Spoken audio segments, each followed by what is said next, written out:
for Inside Utah Politics with Lindsay Aerts. Well, thanks for joining us today. I am Lindsay Aerts. Let's go inside Utah politics. We'll begin our program with the latest developments in the years-long legal battle over Utah's congressional maps. Utah judge will not put the ruling in forcing lawmakers to approve new maps on hold. She ruled that this week. Now, the legislature faces a gauntlet of legal requirements to comply with that court order by September 25th, sparking questions over how they'll get it done in time. Now, to answer some of those questions today, I'm joined by Spanish Fork Senator Mike McKell. Thanks for being here. Thank you for having me on. Yeah, appreciate you coming on. So let's get with that. Those questions. When is the legislature going to release these maps? So, and this was kind of breaking news, and it's good being on your show today. It looks like the judge has said that the map is required to be produced by September 25th. And I will tell you, the legislature will have a map by September 25th.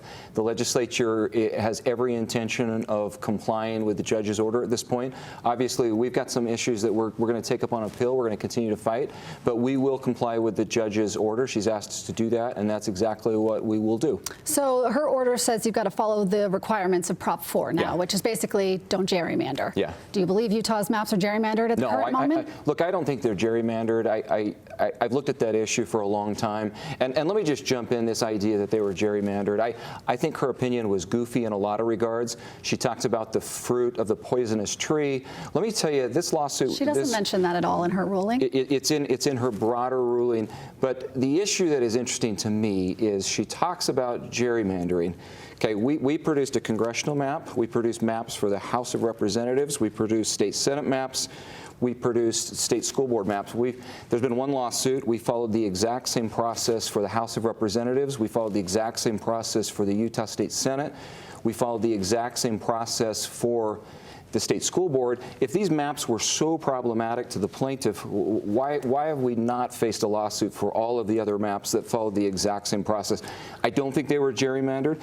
I think there were good principles as we move forward those maps, but I think it's interesting that of all four maps, it was just the congressional map, and clearly the plaintiffs want a Democrat in that seat, and I think that's the definition of gerrymandering. I think that they went out of their way to show that. Well, how do you know? I mean, they only sued over the congressional maps. They didn't sue over the other ones, so we can't rule. She can't just come out and rule on those other maps. Right.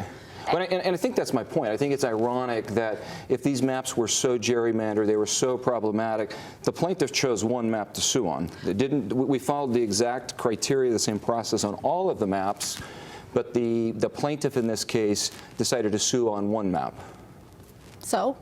I guess my point is they're targeting a congressional map because they want a Democrat in Salt Lake County. Utah right now is 67% Republican, 33% Democrat.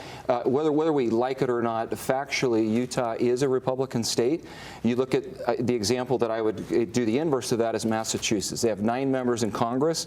That state is 65% Democrat, 35% Republican, and all 9 of those members are Democrat.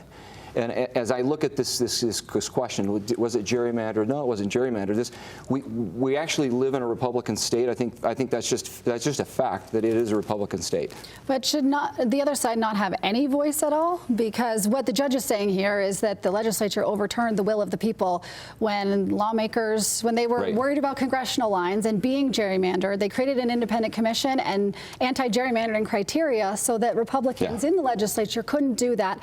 And the courts are now saying you have to listen to the people. Well, and I think we did listen to the people, and I don't believe we gerrymandered. I think some of the principles that were really important to us in that process, I was part of the redistricting committee. It was how do we balance rural needs with urban needs. I grew up in rural Utah. I grew up in Emery County, the town of Farron.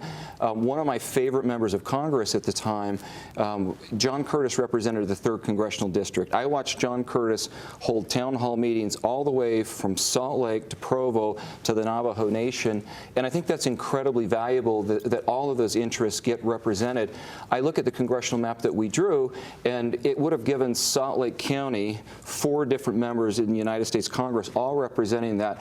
The example I give you in the district I represent, I actually represent Santaquin in southern Utah County. Santaquin is actually divided up into 3 state Senate districts. The way the map was drawn, Santaquin takes in 3 state senators, and Mayor Olson, he sees it as a blessing. I've often heard Mayor Olson say, isn't it remarkable that I get to call 3 state senators when I need an issue resolved in Santaquin? And I think it's a little short-sighted of Salt Lake County, Salt Lake City, because right now they have an opportunity to lean on 4 different members of Congress, and it seems clear to me that they don't want that. They want one. They want a Democrat, and I think that's exactly what gerrymandering is. Why shouldn't people who share common interests, though, have a representative who represents their needs, right? We have 2 state senators who represent the whole state, who cover urban and rural issues because they represent the whole state. Why should we do it? I think it's a great question, and common interest is a question that hasn't been defined. Is that my ward? Is that my baseball team? Is that my well, you county? Could use the rural and urban definition and divide the districts so that we had a rural and an urban, and then you'd represent those interests. You could, but ironically in those maps, let's just hypothetically, let's say a common interest is Salt Lake County. Isn't it ironic that the Redistricting Committee didn't take those Republicans on the southwest side of Salt Lake County and include them in the Democrat map, because that was a big, large swath of Democrats? Well, couldn't you also argue that being in Salt Lake County is a common interest? I mean, to your point, I think those maps that came out were gerrymandered. I think the legislature did a much better job than the Redistricting Committee. The maps from the Redistricting Committee were gerrymandered, you're saying? I felt like their congressional maps that they submitted to the legislature, I felt like they were very gerrymandered. Interesting. Yes. Okay, I want to read you something from the judge's stay order. This week she denied the legislature's request to pause this ruling, and at the end of her ruling she said, quote, Utah has an opportunity to be different. While other states are currently redrawing their congressional plans to intentionally render some citizens' votes meaningless, Utah could redesign its congressional plan with an intention to protect its citizens' right to vote and ensure that each citizen's vote is meaningful. What do you make of that statement? I think it's an interesting statement. I think that statement shows the judge's bias. If you look at the judicial canons of a judge and what we require of a judge, in the real world, I'm an attorney, I work with judges. I'm always concerned when you make a statement like that shows such clear bias. How does it show bias? Explain that for the judge to step in and say Utah has an opportunity to be different, I think it shows bias, because clearly the judge is saying Utah has an opportunity to have elected members of the Republican Party and the Democratic Party. I don't think that's the role of the judge. I think the proper role of the judge is to interpret the law, and jumping in, showing that type of bias, showing that Utah has an opportunity to be different. I don't think that's her job. Well, she did interpret the law. She said the legislature overturned a citizens' initiative and didn't listen to their voice, and she says Utah has an opportunity to listen to their voice. Well, look, in the area that I represent, I think it's important to point out Proposition 4 failed in the vast majority of the state of Utah. I represent Senate District 25, which takes in areas from Provo to Santaquin. In the area I represent, Proposition 4 only received 42% of the vote, right? 58% of the people in the district I represent said no. Okay, but statewide, and that's all it's required to do, it won 50.3%. And I know you're going to say that's not a very overwhelming majority. You're right. Are you any less elected because you were 50.3% elected? Well, I'll tell you the difference where I would distinguish it. I was elected, and the Constitution in Article 9 clearly gives the legislature that authority to deal with redistricting. I don't think 50.3% is a mandate in any sense, and I really don't like the statement of the judge. I've tried as a lawmaker not to be critical of the judge, but I don't think it's up to the judge to decide what's good and bad for Utah. I think that the role of the judge in the judiciary, and I think it's clear in the judicial canons, is to simply interpret the law, and right now I think you have a judge who is interpreting what's best for Utah, and what's best for Utah, my constituents didn't agree. My constituents didn't vote for Prop 4 with a majority, and I think that's still up for debate, and I think that's why the legislature is going to continue to appeal. So speaking to that, you said you tried not to disparage the judge, but other members of your party have disparaged her, even so far as calling for her impeachment. Do you think there's any serious legs for an impeachment of Judge Gibson? I think that's a fair question, and let me be clear about one thing. I serve in the Senate, and any type of impeachment effort that would actually originate in the House, and I don't want to speak for my House members. I'll tell you, I haven't had a single House member call me to talk about impeachment. I know those discussions are happening. I'm aware of some of those discussions, but I haven't been part of those. For me, I would be really hesitant to impeach a judge in this scenario. We have an opportunity through the legal system, afforded to us through the legal system, to take up this issue on appeal. I think there's a better process that is available today.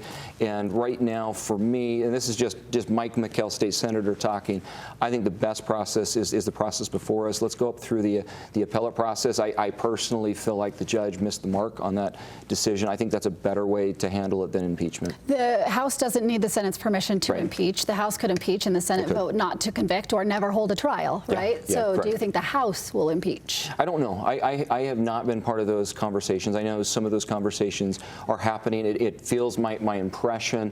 I know we're inside politics, so my inside view, it feels like that's a narrow group of folks in the House. I don't feel like that's a broad group of members of the House. But until that comes to me with a real push from the House, I'd hate to speculate too much beyond what I've said. So let's talk timing a little bit. Yeah. I've heard some speculation that September 15th we're going to hold a special session. Yes. That was already on the books anyways. Yes. But now that we have this redistricting order, are we going to publish the maps in time for them? They have to be posted by law for 10 days before you can vote on them. Are we going to vote on them in that special session? So the true answer is we just got this order right now. Originally, we thought the original date was September 24th. It's been moved back to September 25th. I think we need to meet with our attorneys to discuss that timeline.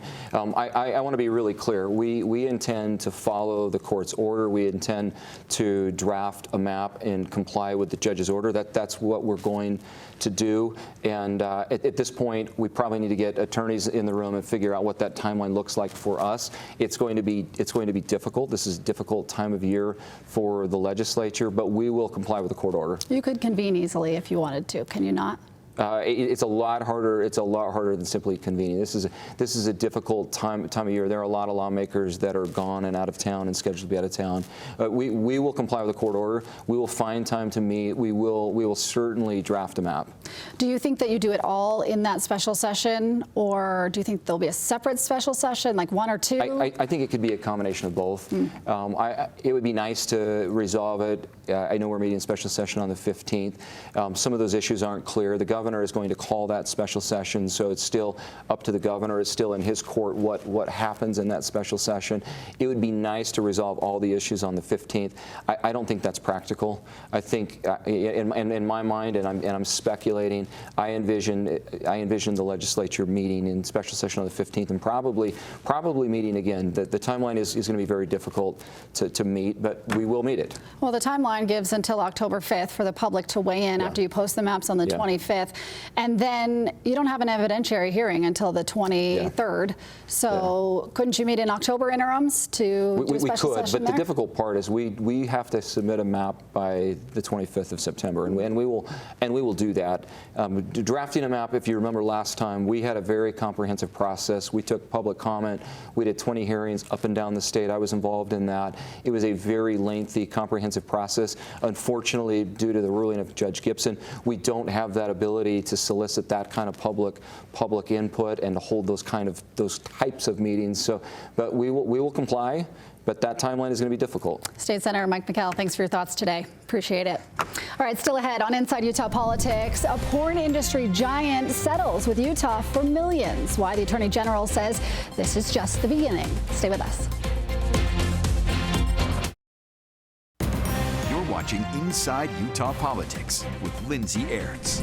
Well, Utah's Attorney General has announced a $5 million settlement with the parent company of Pornhub, Alio. Now, the state accused them of allowing child sexual abuse material and non-consensual material like spy cams on their websites. Now, I had a chance to catch up with A.G. Brown about why he says this is the first step to addressing abuse in the porn industry globally. So let's talk about this ruling or this order today. Just talk to me about why it's so important for the state of Utah. Well, what we're really focusing on is child sex abuse material and also non-consenting material. So this is material that isn't protected by the First Amendment. I mean, the First Amendment protects speech and expressive activities and that sort of thing, and everyone's familiar with that, but it does not protect information or videos that involve underage children or information that involves people who don't consent to being on those videos. And so the reality is that is our focus. It is protecting children, protecting people who are vulnerable, and protecting them in a way that signals to others that that they're victims, essentially. Utah has a law that, and these companies, Alio and Pornhub and others, have blocked Utah users from getting on their sites because of Utah's law that requires certain restrictions on adult content sites. How are Utahns being harmed if they can't even get on these sites? Well, this is about protecting people who have been victims and who are being re-victimized. And so the reality is this has national implications, what we're doing today. This is really the first of its kind when it comes to a national consent order involving this industry. And so surely we're looking at Utah, but the reality is it's got a national focus. And people in Utah are still accessing this information in these websites, and they're using technology to do it. And so this is really a global approach to solving a problem that we see not just that has taken place, but will continue to take place unless we do something about it. As your team negotiated with Alio, what were their pushback to this? I mean, did they admit that they were doing this? I think they didn't necessarily admit, but what they did is that they agreed to use technology and other means to identify, and really in a first of its kind agreement, they're proactively going out and looking at all their information and finding everybody who, they're basically only leaving content online for individuals who have consented and individuals for whom they know are over 18. That's what makes this such a sort of a groundbreaking settlement, is that this is the first time we're having a company that has basically said, look, we agree that these are policies and procedures that need to be in place. We're going to do them, and in a sense, it shifts the burden, because it's now the burden is on them, and they will have auditors making sure that they do it. What was the rationale behind going with the settlement route first before we did discovery and all that? A typical lawsuit, you know, you're suing and then there's discovery and then a judge brings you in for evidence and all that, but here we're just settling. Well, we've had a lot of negotiations with them and working out this settlement, and then what we've done is we are filing it with a court, the federal court here in Utah, together with the proposed consent order. And the reason we're doing that, instead of just signing an agreement like in a contract form, is because now we have a judge that is overseeing their agreement. We're a judge that is basically watching over what it is they've agreed to do, and if they don't do it or they violate the consent order, they're actually violating a judicial order. How likely do you think it is that they comply? Very likely. We believe that they've acted in good faith, but we also believe that this will set the tone and essentially a message to the entire industry. So that's ultimately what we want to do, is force an industry to change that has been long overdue in terms of needing change. And is there any chance that the judge doesn't approve this settlement? We believe that the judge will look at the work that's gone into this and will agree with the parties and agree it. But there is a chance.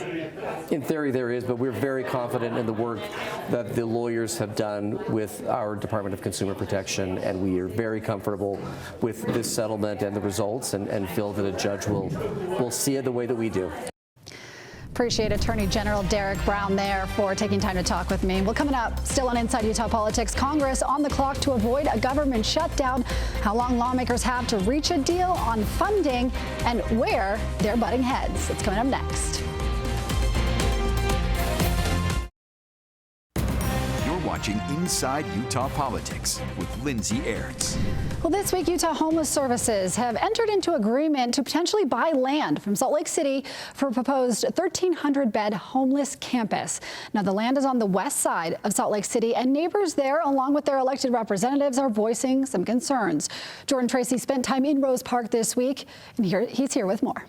Well, Lindsay, neighbors here say that they were blindsided by this announcement, feel like they've been left in the dark, and they, along with their representatives, had very key questions about safety of this campus and why always the west side. Announcement of the proposed site on 2520 North, 2200 West coming early Wednesday morning. The first any of the neighbors heard about it. You didn't make any opportunity for public comment. You went ahead and did it. Too late.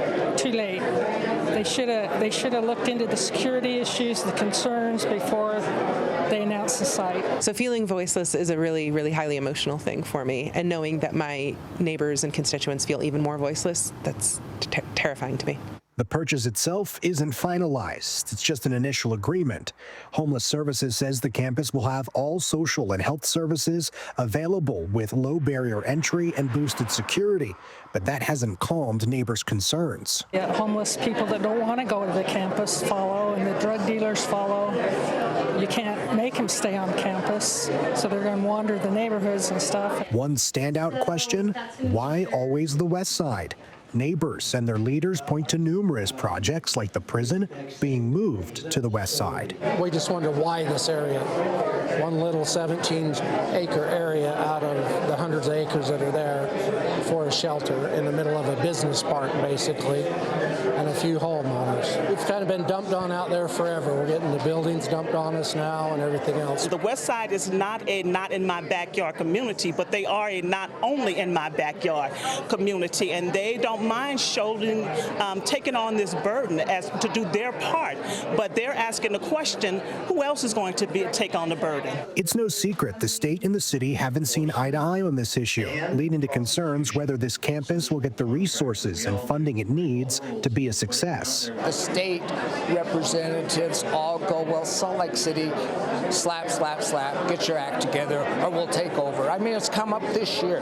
Look at my colleagues and it's like, how are we going to fund this? Because a program at this level that doesn't get funded correctly will be really unfortunate. It will not be productive. And it's actually, basically failing if we don't get the adequate funding. If you come here, you better have an evidence-based strategy. And that evidence-based strategy better have adequate funding from a legislature that has historically referred to us as just permissive and has dismissed this homelessness crisis as something of a culture war making. And the Homeless Services Board says that there will be many more opportunities for the public to provide input along the way. Services at this campus won't be offered till at least 2027, and they can stay up to date at homelesscampus.utah.gov. Reporting for Inside Utah Politics, I'm Jordan Tracy.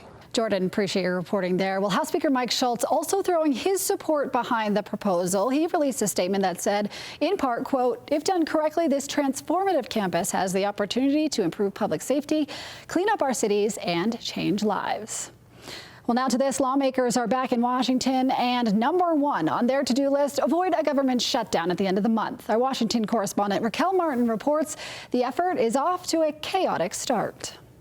Let the finger pointing begin. If the government shuts down, it'll be because congressional Democrats, Republicans and Democrats, a Republican shutdown, wasted no time exchanging blame as a deadline to fund the federal government draws near. The only way to avoid a shutdown is to work in a bipartisan way. On the Senate floor, Senate Democratic leader Chuck Schumer laid out Democrats' case against proposed cuts by the White House. Republicans cannot expect Democrats to go along with a partisan bill. But House Speaker Mike Johnson says Republicans will continue their cost-saving agenda.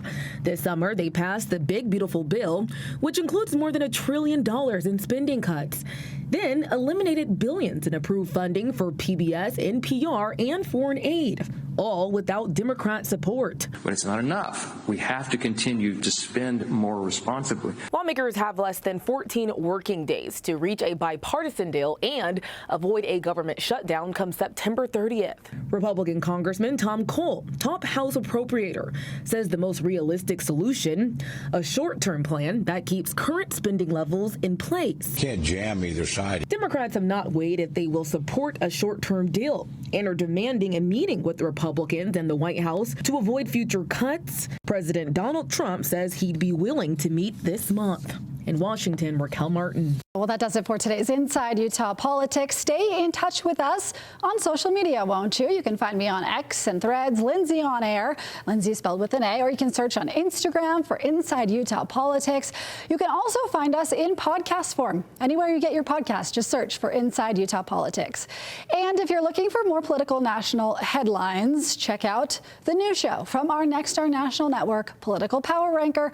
Our national political director and the head of Emerson College Polling look at who's up and who's down in the world of politics based on the data. We carry that for you on our free streaming app, News for Utah Plus. You can download that on Roku, Amazon Fire TV, and Apple TV. Well, thanks for joining us this week. We will see you next week.